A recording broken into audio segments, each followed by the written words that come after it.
Hello friends नमस्कार। तो आज दिन देखु प्रभु दृष्टि ही तो निश्चित भाव में भले भले आज दिन ही कटो। आज जेहेतु छाड़ खाई समस्त आज किसी ना कि भी हो तो आमर भी आज थाली प्रिपरेशन बहुत जोर चलती।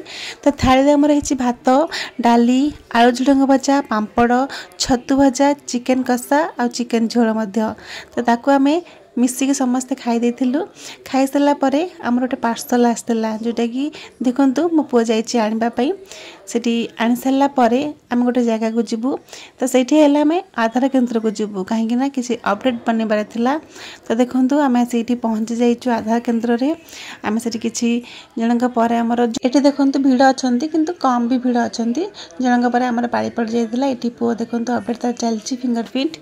तो सेठी सब आसला आम कोल्ड ड्रिंक्स पी देलु। तो सेठी देखो गोटे बिलेई छुआ देखी पुओ बहुत खुशी होता। सन्ध्या आमर होता मसला दिया चकुली जोटा कि बहुत बढ़िया होता। तो आपण घर आज कौन कौन होता निश्चित भाव में कमेंट माध्यम जनइबे। रही नमस्कार जय जगन्नाथ।